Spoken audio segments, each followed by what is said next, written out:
Welcome to Cloud Infrastructure Services YouTube channel. In this video, we are going to show you how you can set up an Active Directory certificate services on Windows Server running on Google Cloud.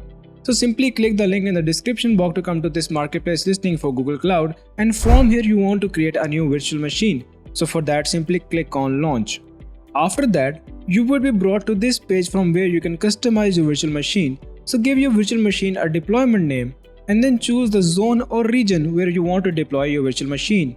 After that, scroll down and choose the machine type according to your requirements, and also choose the disk space according to your requirements as well.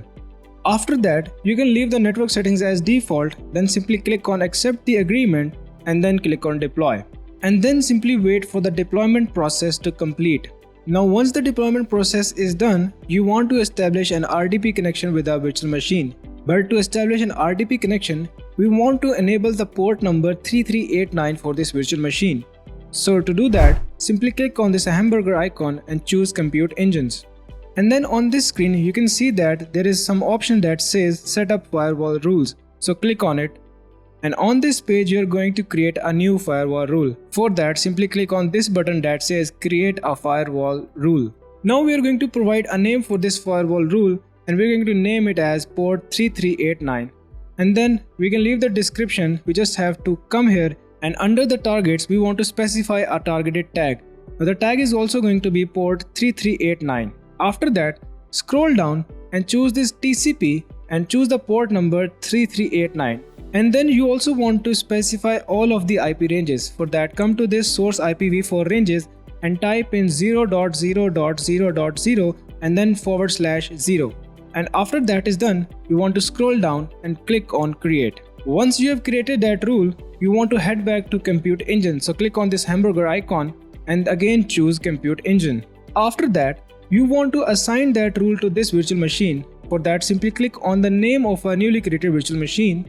Click on this edit button, scroll down, and in the network tags option, you want to type in port 3389 and click on save.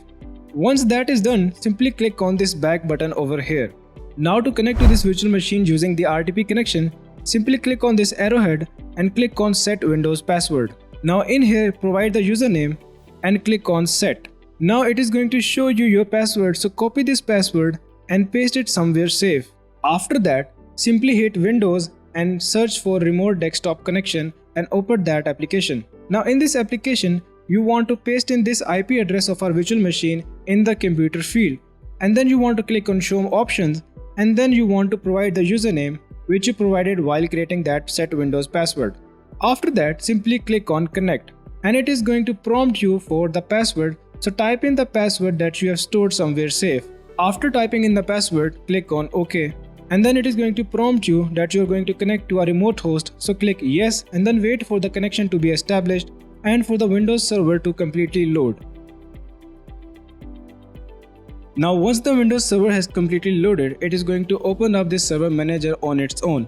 Now you can see in this server manager that it is showing us a prompt, so click on it, and it says that you still need to configure Active Directory Certificate Service. So click on it to open up the Active Directory Certificate Service configuration page. Now in here you can see that the credentials are not picked up. Now to get the credentials automatically, simply click on change, and then you need to provide the username and the password that you got when setting up this RDP connection. So my username was CISadmin and the password that I had previously stored inside a secure file. So after typing in the password, simply click OK. So now as you can see that it automatically picks up the credentials. So now I can simply click on next. Now for the role services, simply choose certification authority and click on next. Now for the setup types, you can either choose enterprise CA or a standalone CA. Now what I want to do is that I want to set up a standalone CA. So I'm going to choose that option and click on next. For the CA type, you have two options. You can go with root CA or subordinate CA. So I'm going to go with root CA and click on next. Now it is going to ask you to create a new private key or use an existing private key. So I'm going to create a new private key and click on next. And then for the hashing algorithm, just make sure that you do not choose the SHA-1 algorithm because that is being deprecated.